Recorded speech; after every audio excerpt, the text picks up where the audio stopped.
이문은 아이기스와 함께 아발론 델피 가장 깊은 곳에서 밀담을 나누며 고대 벽화와 같은 것을 바라보고 있었고, 그 벽화에는 알 수 없는 언어들이 적혀 있었고, 이는 포네그리프에 적힌 언어들과 동일했습니다. 또한 그 옆에는 거대한 밀짚모자도 있었고, 그 밀짚모자는 분명 조이보이의 밀짚모자였습니다. 이문은 밀짚모자와 고대 벽화를 바라보며 이젠 최후의 전쟁이 머지않았군. 아이기스, 만반의 준비를 갖춰야 한다. 밀짚모자는 우리가 상대해온 그 어떤 적보다 강하다. 니카, 조이보이, 그들조차 밀짚모자의 상대가 되지 못한다. 라고 말했고, 아이기스는 물론입니다 이무님. 네로나 가문과 세계정부의 영원한 굴림, 이제는 정말 딱 한 걸음 남았습니다. 밀짚모자가 역대 최강의 적임은 부정할 수 없는 사실이지만 세계정부 역시 등고잡이의 길을 걸으며 활용 정점의 경지에 올라섰습니다.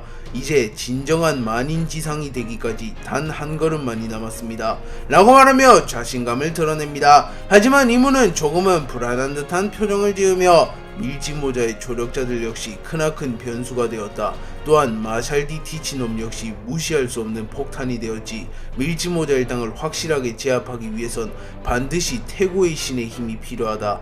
라고 말했고, 아이기스는 물론입니다. 조이보이를 상대할 때 역시 그의 힘을 빌리고자 했지만 조건에 부합하지 못해 실패했지만 마샬디 티치를 이용하면 그분의 힘을 이용할 수 있을 겁니다. 라고 말하며 디아보리족이자 마샬디 에이버리의 후손인 티치를 이용하여 태고의 신을 부활시키는 게 가장 중요한 과제라고 말합니다. 이문은 고대 벽화를 바라보며 과거 신들과의 전쟁을 떠올리며 니카, 니 녀석의 의지는 3000년이 지나도록 이어지고 있군. 이라고 말한 뒤 곧바로 조이보이의 밀짚모자를 바라보며 조이보이, 나를 죽음의 위기로 몰아넣었던 유일한 적. 하지만 결국 최후의 승자는 언제나 세계정부였다. 이번에도 단연코 변수는 없을 테다. 라고 말하며 결의를 다지는 모습을 보입니다.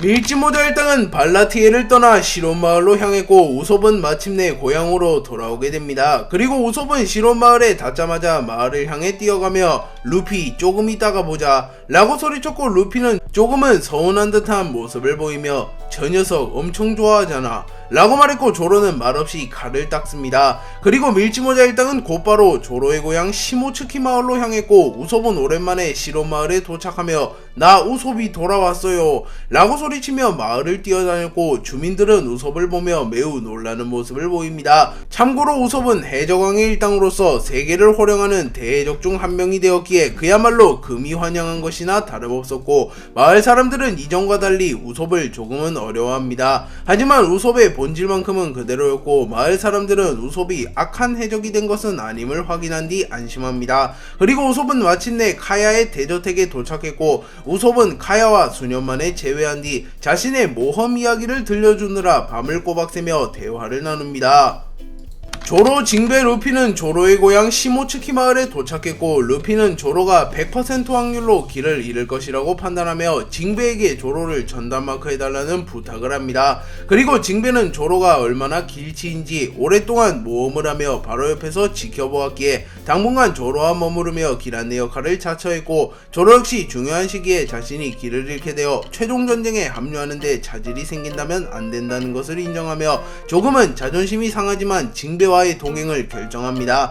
그리고 루피는 홀로 써니오를 몰고 가는 것은 부담이며 플루톤으로 개조된 써니오를 몰고 가는 방법도 모르기에 매우 작은 배 하나를 끌고 후샤마을로 향하기로 결정합니다. 루피는 징베를 바라보며 징베, 조로 녀석이 길을 잃지 않게 잘 부탁해 라고 말했고, 징베는 고개를 끄덕이며 물론이네 루피군. 하지만 조심하게나 이스트 블루의 자네에게 위협될 적수는 없을 테지만 밀짚모자 일당이 각자 다른 곳에 있다는 소식이 해군에게 전해진다면 그들은 분명 자네를 노릴 걸세 라고 말하며 베테랑답게 상황을 잘 읽는 모습을 보입니다. 하지만 이미 해적왕이 된 루피에게 두려움 따윈 없었고, 루피는 여유로운 표정을 지으며 곧바로 후샤마을로 향합니다. 그리고 써니오는 우선 코코야시 마을의 외곽에 주차시켜두었고, 징베와 조로는 곧바로 조로의 스승 시모츠키 코시로의 도장으로 향합니다.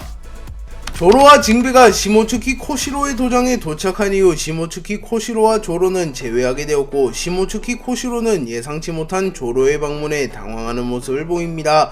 그리고 조로는 화도 일문자를 치켜 세우며 쿠이나와의 약속을 지키고 돌아왔습니다 라고 말했고, 그제서야 시모츠키 코시로는 미소를 지으며 하하하, 좋은 소식은 나 말고 쿠이나에게도 들려주시죠. 쿠이나를 추모하는 공간은 저곳에 있습니다 라고 말하며 조로를 쿠이나를 추모하는 공간으로 안내해 주었고, 징베는 자연스럽게 빠져주며 조로에게 개인적인 시간을 줍니다. 그리고 시모츠키 코시로는 칠무의 징베, 실제로 뵙는 건 처음이군요 라고 말했고, 징베는 미소를 지으며 오랜만에 듣는군요, 칠무에라는 말은 이라고 말한 뒤 조로가 쿠이나를 추모하는 동안 시모츠키 코시로와 이런저런 이야기를 나눕니다. 조로는 과거 쿠이나와 수차례 겨루며 둘 중 한 명이 세계 최강의 검사가 되자는 약속을 하였고, 이후 쿠이나가 실족사하게 되며 조로는 쿠이나와의 약속을 지키기 위해 자신이 반드시 세계 최강의 검사가 되고자 합니다. 그리고 조로는 로드스타 섬에서 위호크를 꺾는데 성공하며 세계 최강의 검사에 등극하게 되었고, 쿠이나와의 약속을 지키는데 성공합니다. 조로는 쿠이나의 영정사진을 바라보며 니놈과의 약속은 지켰다. 이젠 정말 하늘에서 편히 쉬어라.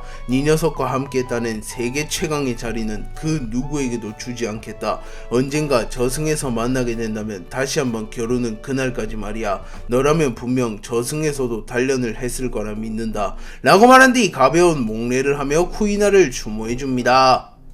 조로는 쿠이나의 추모를 마친 뒤 곧바로 시모츠키 코시로와 마주 앉았고, 조로는 시모츠키 코시로를 바라보며 쿠이나와의 약속은 지켰습니다. 당신이 준 화도 일문자에 부끄럽지 않도록 말이죠 라고 말했고, 시모츠키 코시로는 미소를 지으며 조로군이라면 반드시 해내실 줄 알았습니다. 쿠이나도 분명 기뻐할 겁니다. 저도 물론 기쁘지만 도장의 아이들이 당신을 따라한다고 삼도류를 고수하는 건 조금 뼈아프네요. 그 검수는 롤로노와 조로 당신이기에 가능하거늘 이라고 말했고, 시모츠키 코시로의 도장의 어린아이들이 삼도류를 연습하고 있는 장면이 짧게 지나갑니다.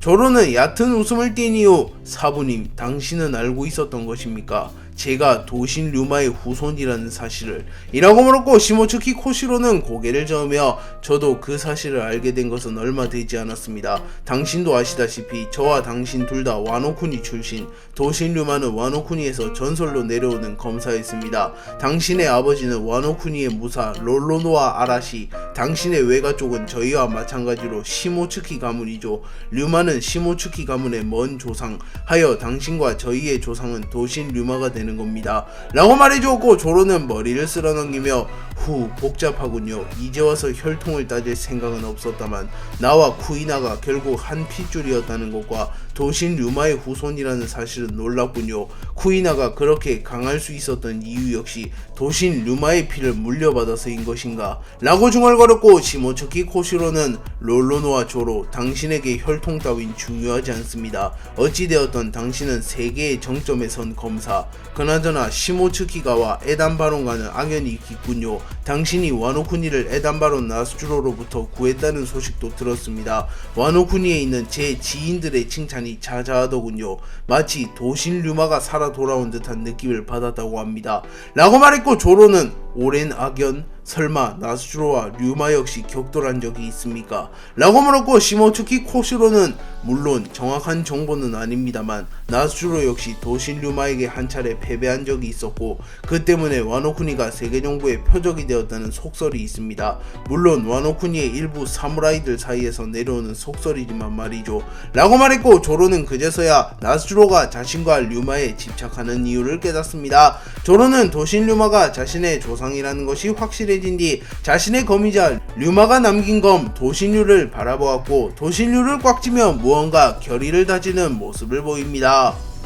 갈링 샴록 신의기 사단의 일부는 거프를 사살하며 해군의 기강을 잡고, 훗날 거프가 자신의 혈육인 드래곤 루피의 편이 되는 변수를 막기 위해 고아왕국으로 향합니다. 갈링은 오로성이며 샴록은 정체를 숨겨두기 위하여 신의기 사단 부단장 2호가 공식적으로 고아왕국을 방문했고, 천룡인 중에서도 직위가 매우 높은 천룡인의 방문이기에 고아왕국의 왕족들은 매우 긴장하며 이들을 반깁니다. 신의기 사단이 고아왕국에 도착한 이후 고아왕국의 국왕 스테리는 버선발로 이들을 맞이하며 고귀하신 천룡이들께서 미천한 저희 왕국을 방문해 주셔서 영광입니다 라고 말하며 무릎을 꿇은 뒤 머리를 땅에 쳐박았고, 고아 왕국의 모든 이들은 긴장하는 표정을 지으며 무릎을 꿇은 채 바닥에 머리를 쳐봤습니다. 이오는 스테리를 내려다보며 비밀 통제는 철저히 했겠지. 분명 상부에서 의전을 준비하는 것도 중요하나 비밀을 철저히 통제하라는 명령을 내렸을 텐데 라고 물었고, 스테리는 조금은 당황하며